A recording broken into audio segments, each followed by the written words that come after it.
Ceux qui ont faim, c'est les gens qui ont un besoin. Mais la mort de Jésus-Christ à la croix a été pour combler les besoins. Gloire à Jésus. La mort de Jésus à la croix a été pour combler les besoins, les désirs, au-delà du péché, au-delà de la mort éternelle.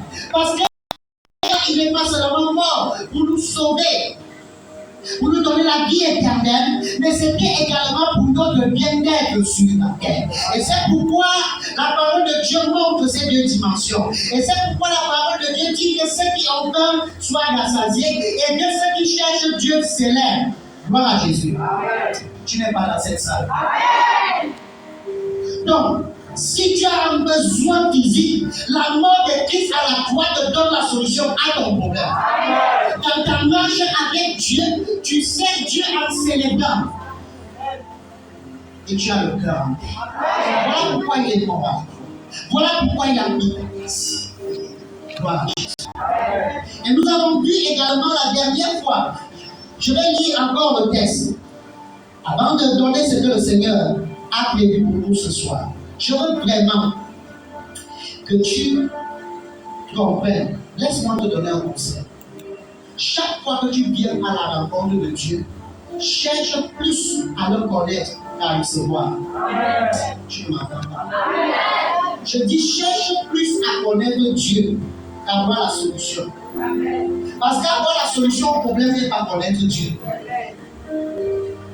Mais connaître Dieu te donnera accès à tout ce dont tu as besoin. Amen. Connaître Dieu va te mettre dans une relation avec celui qui répond à la prière. Amen. Je vais donner le micro.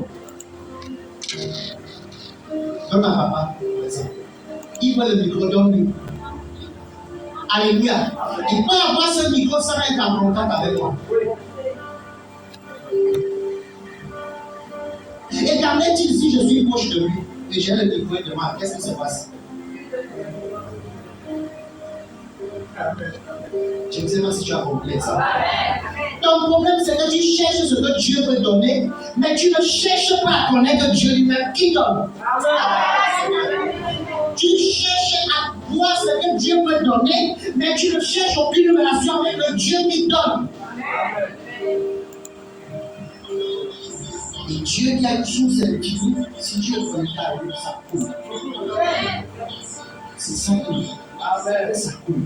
Alléluia. Donc, rappelle encore ce qu'on a vu la dernière fois. Jean chapitre 3, le verset 16, nous connaissons, car Dieu a tant aimé le monde. Mais on a lu au verset 14, qui dit, et comme Moïse éleva le serpent dans le désert, il faut de même que le Fils de l'homme soit élevé, afin que quiconque croit en lui ait la vie éternelle. Et après on dit, car Dieu a tant aimé le monde qu'il a donné son Fils unique. Et nous sommes venus dans Nombre, je vais expliquer, pour ceux qui n'étaient pas là, que tu ne perdais pas ces choses. Dans le livre de Nombre, chapitre 21, lorsque nous lisons le verset, à partir du verset 6, alors l'Éternel envoya comme le peuple des serpents brûlants. Il mordit le peuple. Il mourut beaucoup de gens en Israël. Le peuple vint à Moïse et dit, nous avons péché, car nous avons parlé contre l'Éternel et contre toi. Prie l'Éternel afin qu'il éloigne de nous ces serpents. Moïse pria pour le peuple. L'Éternel dit à Moïse,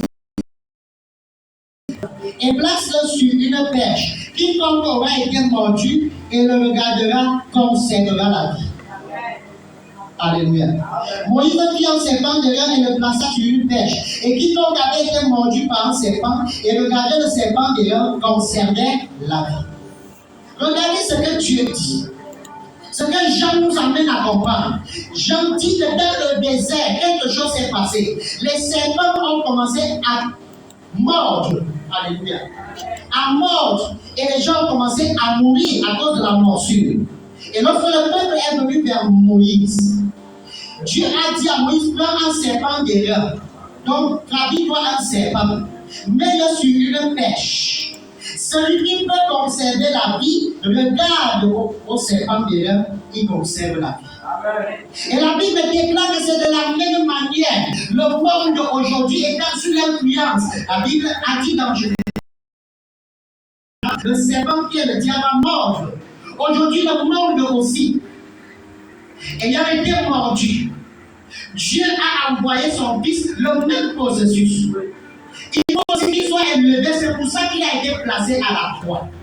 Et c'est un jour comme ça, aujourd'hui, qu'il a été placé à la croix. La Bible dit donc que dans le désert, il fallait regarder au serpent guérant pour avoir la vie. La même chose aussi aujourd'hui. Il faut regarder à Christ à la croix pour être délivré de cette morsure du serpent. Je pensais que quelqu'un allait dire. Donc le problème aujourd'hui, nous l'avons dit la dernière fois, ce n'est pas de regarder le serpent qui t'a mordu, mais c'est de regarder à Jésus à la croix. Si tu regardes à Jésus à la croix, si tu regardes à l'œuvre de la croix, tu es délivré de tout ce que le serpent peut faire. Il y a ceux qui ont été mordus par la maladie, par l'échec, par l'infertilité. On peut citer toutes ces choses. Mais le procédé reste le même. Tu regardes à Jésus qui a été élevé. Et il a été élevé à la croix. Il a été crucifié. Si je me focalise sur la croix, je suis sauvé. J'ai la solution à mon problème. Mais aujourd'hui, nous l'avons dit la dernière fois. Le monde regarde plutôt au serpent. Le monde regarde plutôt au problème. Et nous avons dit que dans le désert, beaucoup sont morts. On disait seulement à quelqu'un, regarde le serpent qui est sur la vertu. Puis les gens disent à Moïse, non, c'est trop facile. Moïse, le serpent brûlant, peut-être qu'il faut le garder d'abord, avant de chercher un anti-poison. Et il pouvait.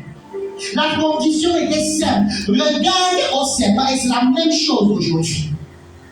Ce qui nous maintient dans nos problèmes, c'est que nous regardons au problème, nous le regardons par Jésus. Aïe, ça fait mal. Aïe, le chômage. Aïe, la maladie. Aïe, la souffrance. Aïe, la limitation. Dégage tes yeux de ton problème. Fixe Jésus à la croix, parce qu'il a été à la croix, afin que ceux qui ont faim soient rassasiés. Afin que ce problème ait la solution. Regardez à Jésus. Croire à l'œuvre de la croix.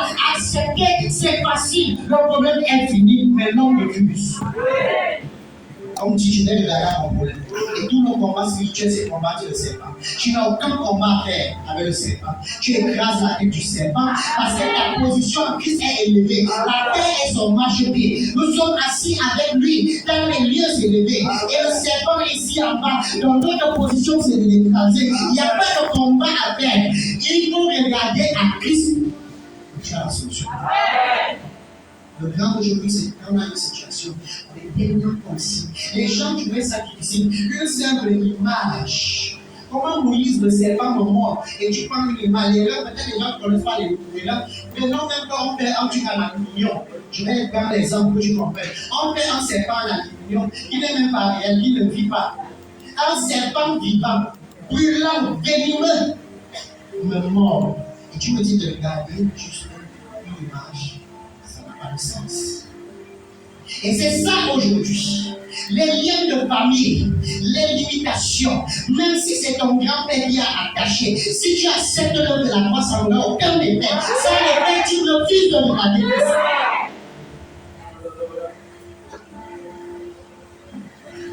Et nous avons vu que Christ nous a affranchis de la malédiction de la loi, non?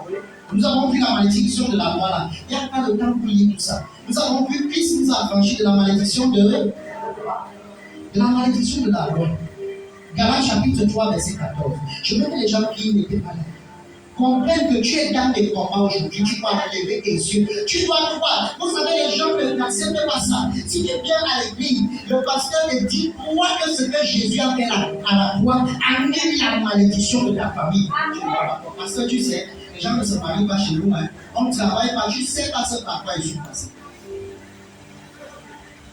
Parce que c'est difficile. On peut accuser les gens du désert là. Et c'est nous aujourd'hui. C'est aussi quelque chose qui est irréel. Le serpent réel m'a mordu. Et tu m'as dit de regarder quelque chose qui est réel. Beaucoup sont irréels. Beaucoup sont le Dieu des disciples. On ne demande aucune prière. On ne demande aucun sacrifice. On ne demande qu'un seul effort pour le voir. C'est là qu'il y a la solution. Donc, je ne veux pas que cette année soit comme les autres années. Il y aura des célébrations partout. Baptême et autres, on dit tout ça. Célébration dimanche, les gens, oh, il est ressuscité. Il est ressuscité. S'il est ressuscité, il faut que tu vives ça. C'est pas seulement une fête. C'est ça la Pâque, c'est pas une fête. C'est une commémoration. On fait en mémoire, c'est une corps. C'est vrai qu'on a mis fête, on peut accepter, mais je veux que tu aies l'idée de la commémoration. Ce n'est pas mauvais de faire les festivités. Mais ce qui s'est passé à la croix, c'est que, comme le serpent d'Érion était dans le désert, sur un poteau, donc c'était l'image de la croix. On a dit prends un poteau haut et accroche un serpent d'Érion. Celui qui veut dire, le poisson, le serpent qu'a mordu, c'est le venin, non. Regarde seulement dans ce sang. Alléluia. Christus t'a délivré de la malédiction, qui c'est une malédiction, non? À la croix, regarde celui qui a pris ta place. Le serpent t'a mordu, mais lui t'a pris ta place. Regarde donc, même chose, serpent de mort. On fait l'image d'un serpent à la croix. Regarde à ce serpent et tu es sauvé. Donc on dit que non. Alléluia. Regarde encore, je vais lire. Regarde encore, je vais lire. Galates chapitre 3, verset 10 à 14. C'est important de revenir sur ça, non? Plusieurs n'y étaient pas pour bénéficier. Galates chapitre 3, verset 10 à 14. Car tous ceux qui t'attachent aux œuvres de malédiction, car il est écrit maudit, et quiconque n'observe pas tout ce qui est écrit dans la loi et ne le met pas en pratique. Et que nul ne soit justifié devant Dieu par la loi, car cela est évident, puisqu'il est dit, le juste vivra par la foi. Or, la loi ne précède pas de la foi, mais elle dit, celui qui mettra ces choses en pratique vivra par elle. Christ nous a rachetés de la malédiction de la loi, étant devenu malédiction pour nous, car il est écrit, maudit est quiconque est pendu au bois. Afin que la bénédiction d'Abraham eut pour les païens son accomplissement à Jésus-Christ. Et que nous ressuscitions par la foi l'Esprit qui avait été. Alléluia. Est-ce que quelqu'un comprend? Nous avons lu, nous venons de lire, que de la même manière, dans le désert, les serpents brûlants mordaient les gens. Et Dieu a dit à Moïse, prends un serpent brûlant, donc une image, une représentation du problème, et mets ça à la croix, sur un poteau. Quiconque regarde à ce poteau a la vie. Amen. Et le livre de Jean nous dit que c'est la même chose que Jésus à la croix, nous venons de lire. Donc, comme dans le désert, le serpent me mord. Pour que j'ai la vie, ce n'est pas de mettre le garrot, ce n'est pas de mettre l'anti-poison, ce n'est pas de boire, ce n'est pas de faire quoi que ce soit. Je dois regarder au serpent, le genre qui m'a mordu, mais qui a une image sur un poteau et j'ai la vie. Mais les gens mouraient dans le désert. On lui dit seulement, regarde à ceux qui disent non, c'est pas possible.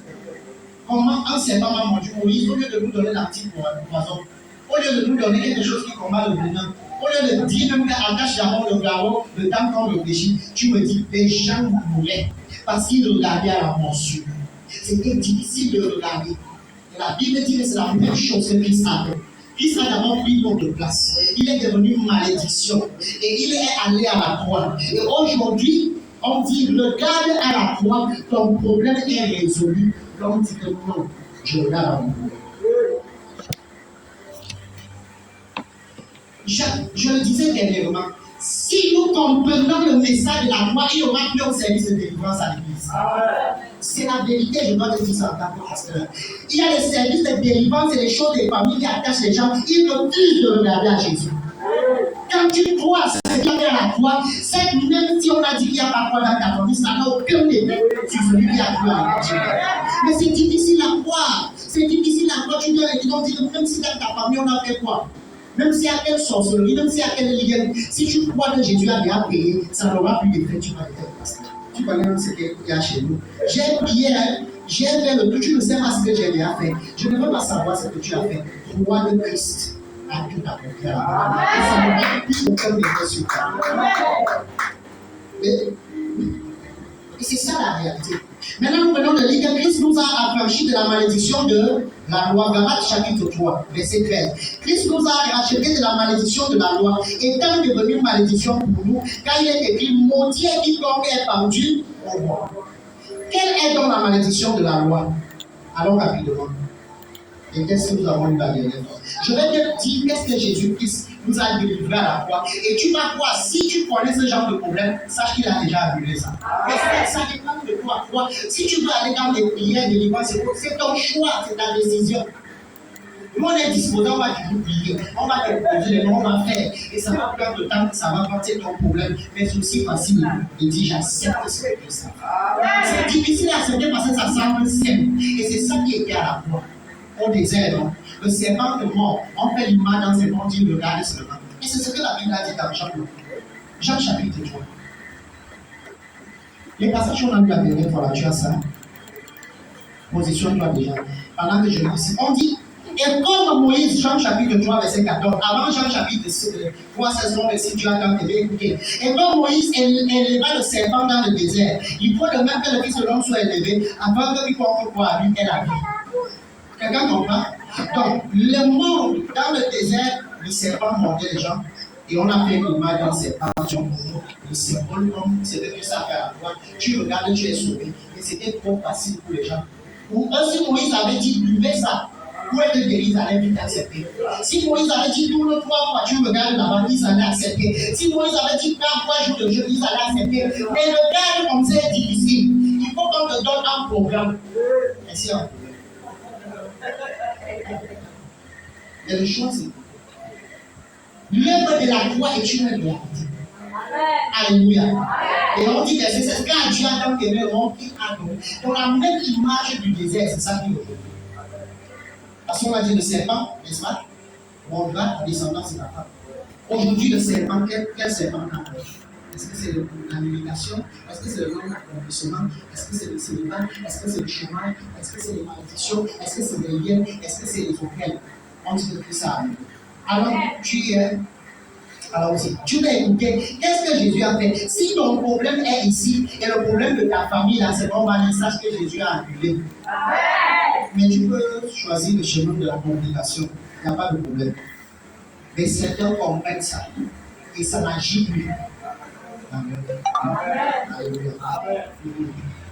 Ok. Alors, tu es dans quel verset? Deutéronome 11. Ouais. À partir du verset 26. Voici, je mets aujourd'hui devant vous la bénédiction et la malédiction. Je mets la bénédiction et la malédiction, oui. La bénédiction, si vous obéissez au commandement de l'Éternel, oui, votre Dieu. Je vous prescris en ce jour, oui, la malédiction si vous n'obéissez pas au commandement de l'Éternel, votre oui, Dieu. Et si vous vous détournez de la voie que je vous prescris en ce jour, pour aller auprès d'autres dieux que vous ne connaissez point. Voilà. Et lorsque... On s'était arrêté où la dernière fois. Donc, comprenez donc ceci. Ça, c'est la malédiction de la loi. Jésus nous a affranchis de la malédiction de la loi. La malédiction de la loi, c'est quoi? C'est la désobéissance au commandement. Alléluia. C'est la désobéissance au commandement. Et souvenez-vous que dans le désert, les serpents ne sont pas venus pour rien. Les serpents sont venus parce que l'homme avait désobéi à Dieu. Et pour que l'homme soit sauvé de cette désobéissance, il fallait regarder au serpent. La même chose, l'homme a désobéi à Dieu. Et c'est de trouver dans tous ces problèmes, c'est le diable qui nous a conduits à partir d'Adam. Et pour être aussi sauvé, c'est la même chose comme dans le désert. Regardez seulement à Christ. Amen. Ok, allons au chapitre 27. Verset 11.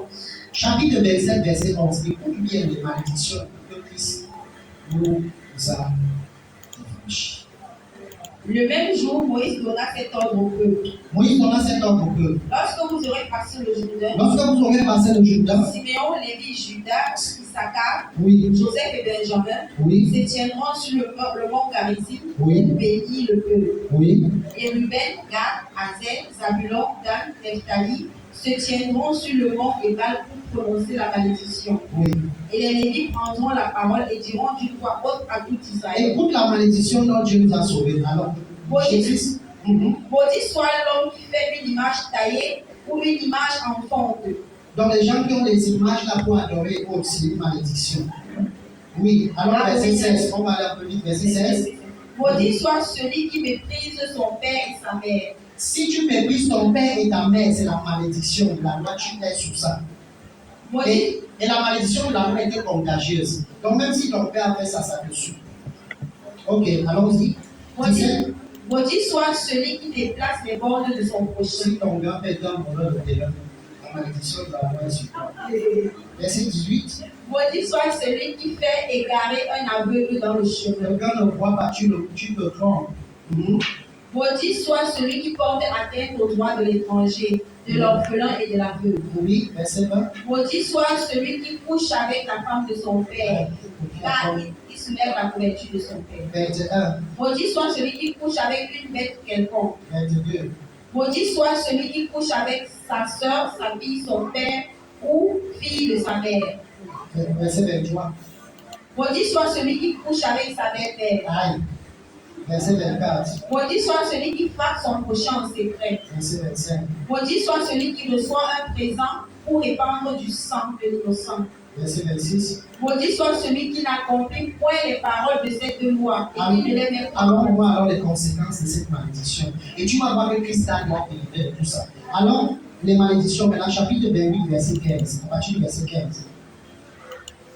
28, verset 15. Oui. Mais si tu n'obéis point à la voix de l'Éternel ton Dieu, Oui. si tu n'observes pas et ne mets pas en pratique tous ces commandements et toutes ces lois Voilà. que je te prescris aujourd'hui, voici toutes les malédictions qui viendront sur toi et qui seront ton Jésus partage. nous a affranchis de quoi? De la malédiction de La loi. Jésus nous a sauvés de quoi? À la fois de la malédiction de.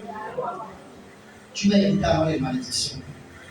Et tu vas décider si tu veux rester dans ces choses ou tu décides vraiment que par 2025, je sors de l'affaire. Allons-y, maman. Tu seras maudit dans la ville, Maudit dans la ville. tu seras maudit dans les champs. Va dans mon village, ça ne vient pas.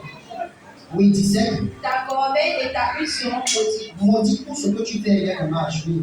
Le fruit de tes entrailles, Maudit. le fruit de ton sol, Maudit. les portées de ton bois et de ton menu bétail. Maudit. Toutes ces choses seront maudites. Oui. Tu seras maudit à ton arrivée, Oui. tu seras maudit à ton départ. Ouais, tu sais pas, tu es comme calme, on dit partout, tu parles. L'Éternel enverra contre toi la malédiction, Oui. le trouble et la menace Oui. au milieu de toutes tes entreprises Oui. que tu feras, Voilà. jusqu'à ce que tu sois détruit. Tu vois, si tu as des complications dans tes entreprises, sache que c'est la malédiction de la loi qui agit. Mais la bonne nouvelle, c'est que Christ a sauvé de ça. Accepte ça. Tu ne vivras plus ces choses. La malédiction de la loi se manifeste comment? Tout tu as des complications dans ce que tu fais. Ça ne marche pas. Jeûne, c'est bien. Prie, c'est bien. Fais ces choses. Refuse de donner de la foi. Ce sera comme l'oiseau. Tu enlèves une poule, tu enlèves la poule, tu enlèves la poule. Et le livre de Bible nous dit que ça peut durer jusqu'à ce que Jésus revienne. Mais c'est vrai. Tu penses que ça va finir comment? Ça va faire comme si ça se calme. Après, ça va finir. Parce que tu as refusé de regarder à ce que Christ a fait. Il t'a délivré de la malédiction de la loi. Ça veut dire que Jésus t'a délivré des complications dans tes projets. Quelqu'un me dit Amen. Amen. Maintenant, tu dois seulement regarder et donc, ne te demande pas quelque chose d'autre. Ok, allons-y encore. Jusqu'à ce que tu périsses promptement Oui. à cause de la méchanceté de tes actions Oui. qui t'aura porté à m'abandonner. Oui. L'Éternel attachera à toi la peste La peste. jusqu'à ce qu'elle te consume dans le pays 22. dont tu. L'Éternel te frappera de consomption, Oui. de fièvre, La fièvre de parut, là, ce sont les œuvres de la malédiction de la loi. Oui. d'inflammation, Oui. de chaleur brûlante, Oui. de J'ai dessèchement, chaud, oui. Le déchèchement, oui. de jaunisse La jaunisse, même, c'est la malédiction. et de gangrène. Oui. Verset 23. Le ciel sur ta tête sera d'airain Oui. et la terre sous toi sera de fer. Le ciel est fermé, la terre fermée, tout ce que tu fais lié. Verset 24. L'Éternel enverra pour pluie à ton pays de la poussière et de la poudre. Amen. Il en descendra du ciel sur toi jusqu'à ce que tu sois détruit. 25. L'Éternel te fera battre par tes ennemis. Même tes ennemis, oui. Tu sortiras contre eux par un seul Je chemin. vais prendre 3 jours de jeûne pour combattre l'autel de ma famille. Ça, c'est tu dis que tu sors contre Dieu, tu pars combattre. Écoute la suite. Et tu t'enfuiras devant eux par 7 chemins. C'est toi qui as dit que je ne vais pas combattre. J'entre dans le jeu. Quand tu sors de là, tu es dispersé. Tu es venu par un chemin, donc tu t'enfuis par 7. Ça veut dire qu'après le jeu, les choses font comme ça, tournent dans ta vie. Ça, c'est de la malédiction de la loi, ce que Jésus a brisé à la croix, et que l'humanité refuse de l'accepter. C'est la même chose comme le serpent dans le désert, parce que c'est difficile à nous de comprendre que le serpent m'a mordu, et tu me demandes de regarder à quelque chose qui est sur moi. Tu devrais plutôt me donner un antipoison. Tu devrais plutôt me donner certains écorces mélangées. C'est ça que nous aimons aujourd'hui. La liberté, nous voulons la délivrance. Et j'ai souvent expliqué si la délivrance est capée, c'est comme l'oiseau. La délivrance n'est pas la liberté. On dit si le Fils de l'homme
L'Éternel te frappera de délire, d'aveuglement, d'égarement d'esprit, et tu tâtonneras en plein midi comme l'aveugle dans l'obscurité. Verset 40.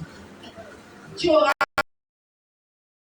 coucheras avec elle. Hein?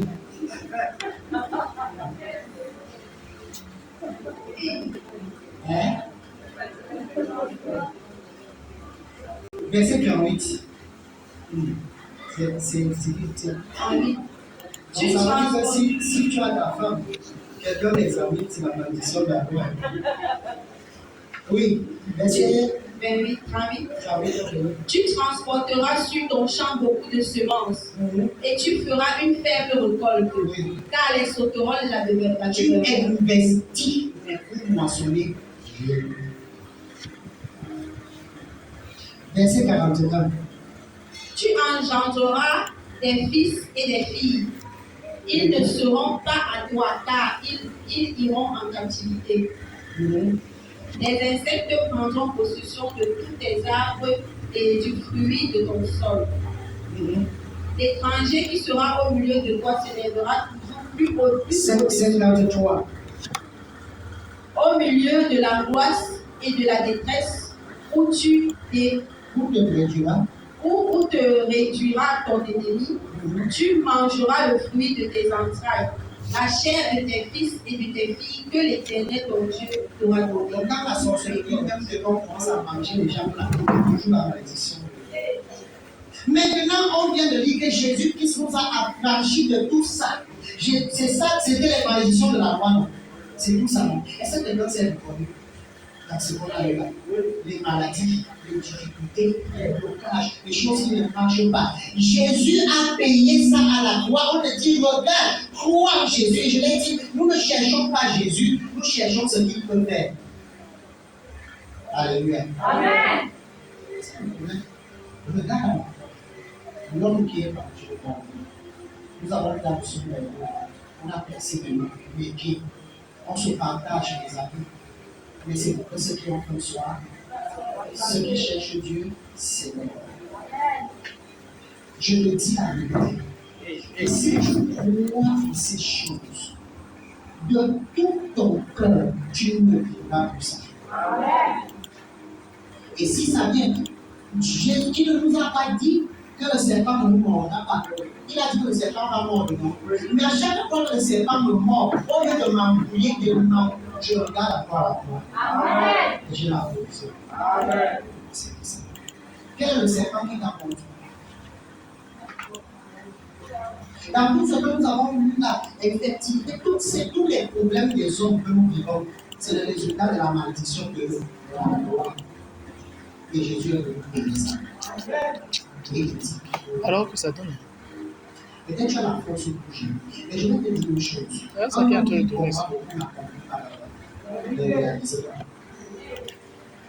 La vie a tout combattu. Il est d'ailleurs comme ce qu'on le fait de Dieu.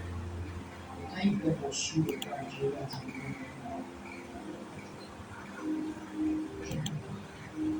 je le disais la dernière fois, tu vas faire le combat jusqu'à traverser le petit. Raisonnons, tu vas combattre les hôtels de la famille jusqu'à quand tu vas faire ça. Est-ce que tu peux décider à cette part de regarder à Jésus, d'avoir une relation avec lui? Le lien est sincère.